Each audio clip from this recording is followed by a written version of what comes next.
Welcome to the Kumar Dev education. Bahadur Senapati कहानी विष्णु प्रभाकर। दूर दूर तक चौड़ी सपाट भूमि, कहीं कोई साया नहीं। पीछे एकमात्र जल विहीन सूखा तालाब, उसी में गड्ढा खोदकर पड़े थे। सोच रहे थे कि कब चार्ज का ऑर्डर मिले, कब वे अपने दिल की निकालें, लेकिन दुश्मन खामोश था।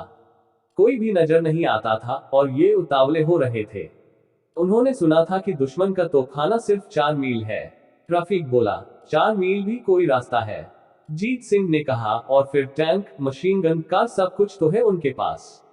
फिर भी जान निकलती है, कहकर वह मुस्काया, माथा गर्व से ऊंचा उठ गया।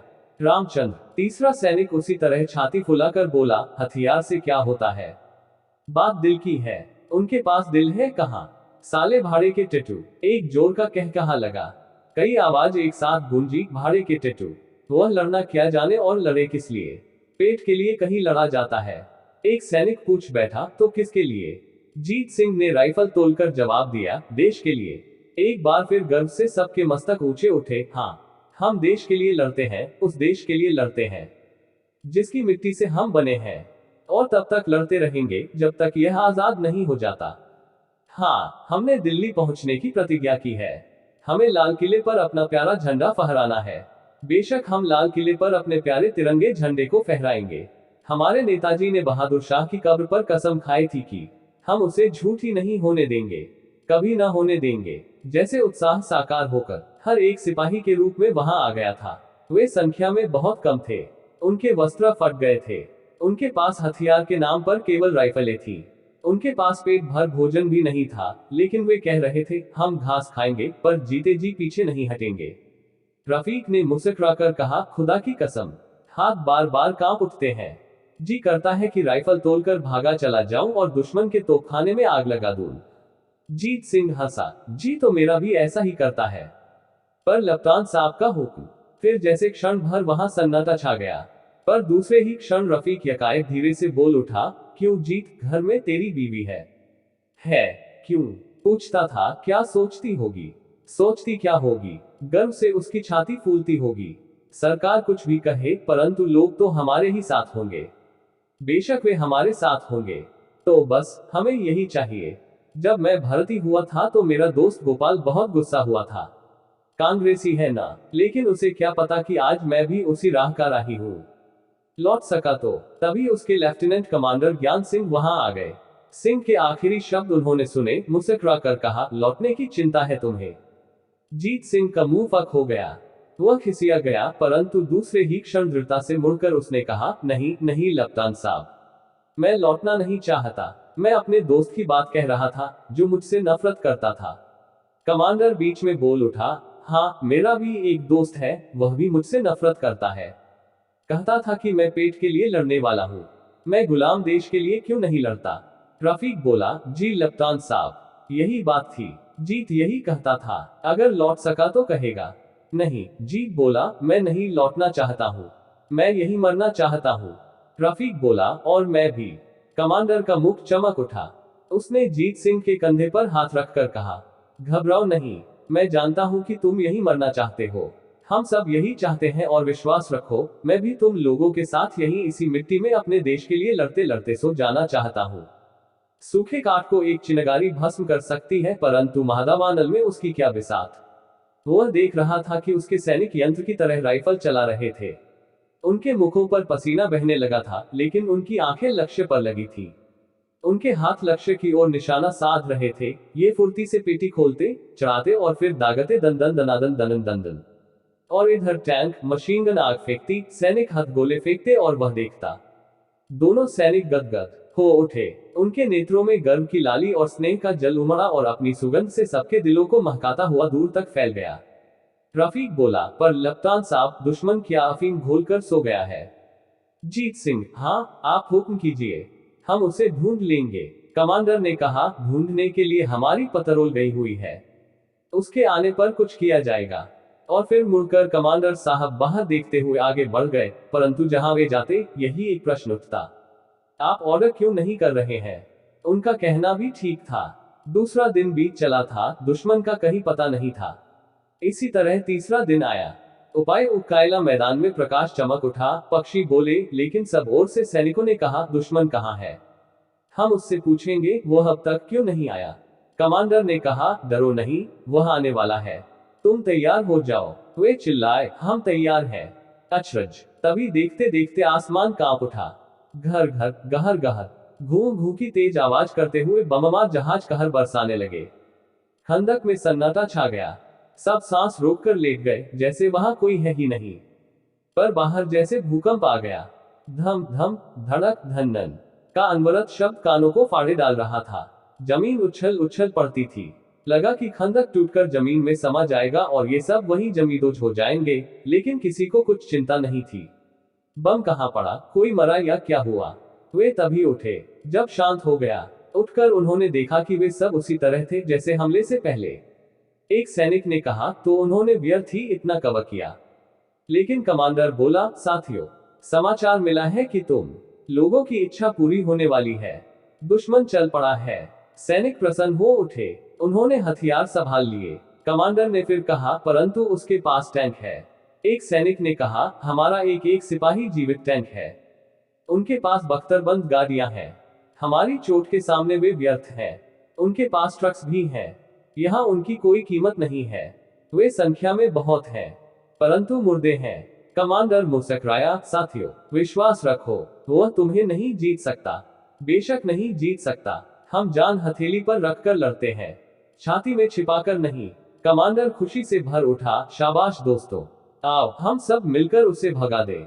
सब मिलकर। तब तोपों की पहली बार छूटी और उसी बाढ़ के बाद दुश्मन आगे बढ़ा। उनके पास 13 टैंक थे, 11 बख्तरबंद गाड़ियां थी और 70 ट्रक थे। वे दो हिस्सों में बढ़ चुके थे। एक भाग सीधा उनकी ओर बढ़ रहा था। टैंक और गाड़ियां आग बरसा रही थी। गोले धमाके के साथ गिरते, जमीन पर धड़ाका उठता और तब मिट्टी बहुत ऊंचाई तक झरकर फैल जाती। पर सैनिक सांस रोके चुपचाप राह देखते रहे कि कब दुश्मन उतरे और वे दो दो हाथ करे, लेकिन न वे किले में बंद थे। धीरे धीरे टैंक और बख्तरबंद कारें उनके इतने समीप आ गए कि सीधे मार पड़ने लगी। दुश्मन सैनिक चुन चुन अपना निशाना बनाने लगे। कमांडर ने देखा, गोले सीधे खंदक में जा रहे हैं और वे दोनों सुरंगें, जो रास्ते में फेंक दी गई थी, नहीं फटी हैं। फिर भी गति पर बेरक लग गया है। पर वे बराबर आग उगल रहे हैं, वह आग जो जीव मात्र को झुलसाने के लिए तैयार है। उसने फिर अपने सैनिकों को देखा, उनका उत्साह मंद नहीं पड़ा था, पर वे बहुत कम थे। बहुत कम। पीछे से मदद आनी चाहिए, लेकिन कोई रास्ता नहीं था। कोई भी रास्ता। आगे से आग बराबर उसी तेजी से बढ़ी आ रही थी। कान से कोई शब्द नहीं सुनाई पड़ रहा था। युद्ध का भीषण शब्द रौरव चारों ओर छा गया था। सैनिकों की राइफल की आग उनके सामने चिनगारी की तरह थी। सूखे काठ को एक चिनगारी भस्म कर सकती है, परंतु महादावानल में उसकी क्या बिसात। वह देख रहा था कि उसके सैनिक यंत्र की तरह राइफल चला रहे थे। उनके मुखों पर पसीना बहने लगा था, लेकिन उनकी आंखें लक्ष्य पर लगी थी। उनके हाथ लक्ष्य की ओर निशाना साध रहे थे। ये फुर्ती से पेटी खोलते, चढ़ाते और फिर दागते, दन दन दनादन दनन दन दन। और इधर टैंक मशीन गन आग फेंकती, सैनिक हाथ गोले फेंकते और वह देखता, नहीं नहीं, ऐसे नहीं होगा, नहीं होगा। इसी प्रकार वे सब भून सकते हैं। खंदक में रहना आत्महत्या करने के समान है। वे मर जाएंगे या कैद हो जाएंगे और दुश्मन का कुछ नहीं होगा। आह, वह किटकिटाया, दुश्मन का कुछ नहीं होगा। दुश्मन के सैनिक बहुत थे, परंतु आजाद हिंद फौज के सैनिकों का उत्साह संख्या की परवाह नहीं कर रहा था।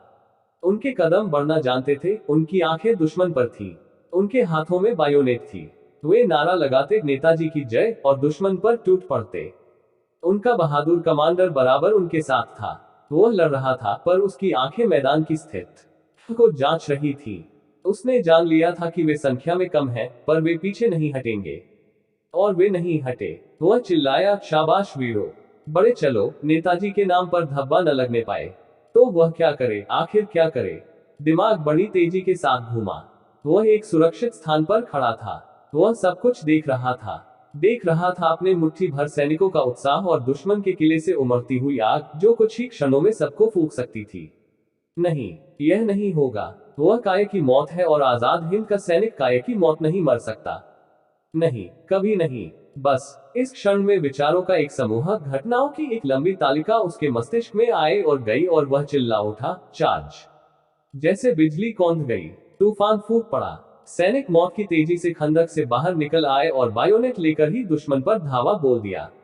सबसे आगे वह था। वह उनका कमांडर जो था चिल्ला रहा था, नेताजी की जय, इनकलाब जिंदाबाद, आजाद हिंदुस्तान जिंदाबाद, चलो दिल्ली, जय हिंद। सैनिक उन नारों को दूने उत्साह से दोहराते और परवानों की तरह आगे बढ़ जाते। और इन नारों की उठती हुई आवाज तोपों, टैंकों की गड़गड़ाहट से ऊपर होकर दुश्मन की छाती में भर उठी, जैसे उन्होंने मौत को सजग देखा। वे ट्रकों से उतर पड़े और फिर आमने सामने युद्ध छिड़ गया। दुश्मन के सैनिक बहुत थे, परंतु आजाद हिंद फौज के सैनिकों का उत्साह संख्या की परवाह नहीं कर रहा था। उनके कदम बढ़ना जानते थे, उनकी आंखें दुश्मन पर थी, उनके हाथों में बायोनेट थी। वे नारा लगाते नेताजी की जय और दुश्मन पर टूट पड़ते। उनका बहादुर कमांडर बराबर उनके साथ था। वह लड़ रहा था, पर उसकी आंखें मैदान की स्थिति को जांच रही थी। उसने जान लिया था कि वे संख्या में कम हैं, पर वे पीछे नहीं हटेंगे। और वे नहीं हटे। वह चिल्लाया, शाबाश वीरों, बड़े चलो, नेताजी के नाम पर धब्बा न लगने पाए। शाबाश, आजाद हिंद तुम्हारा स्वागत कर रहा है। शाबाश। उसने खुशी से भरकर देखा, इस धावे से दुश्मन घबरा गया है। इतने टैंक, तोपों, मशीन गनों के बावजूद वह पीछे हट रहा है। दुश्मन पीछे हट रहा है। और उसके सैनिक, उसने देखा, वे धीरे धीरे धरती पर लेट रहे हैं, फिर भी उनका प्रत्येक कदम आगे ही बढ़ रहा है। वे मृत्यु का आलिंगन कर रहे हैं, पर आगे बढ़कर। उनका यही उत्साह दुश्मन के दिलों में धड़कन पैदा कर रहा है। यह क्या वे फिर ट्रकों और जीपों में बैठ रहे हैं? लो, उन्होंने घायलों को उठाया। वह हर्ष से भर उठा। उसने चिल्लाकर कहा, शाबाश मेरे बहादुर साथियों, जीत तुम्हारी है। वह जानता था कि वे सब मर सकते हैं, वह भी मर सकता है, परंतु उसे मरने जीने की कोई चिंता नहीं थी। उसने दुश्मनों को पीछे धकेल दिया था और हुआ क्या? वे उनको पहाड़ी के पीछे दूर उस जगह तक खदेड़ देना चाहते थे। वह फिर चिल्लाया, नेताजी की जय, आजाद हिंद फौज जिंदाबाद, शाबाश बहादुरों, जीत तुम्हारी है। सैनिक तेजी से आगे बढ़े। उसके आधे साथी धरती पर लेट गए थे, पर वे आंखें मूंदे कमांडर के शब्दों पर आगे बढ़ रहे थे। तभी सहसा वह शब्द बंद हो गया। एक गोली उड़ी और कमांडर के मस्तिष्क में घुसती चली गई। वह कांपा, लड़खड़ाया और फिर गिर पड़ा।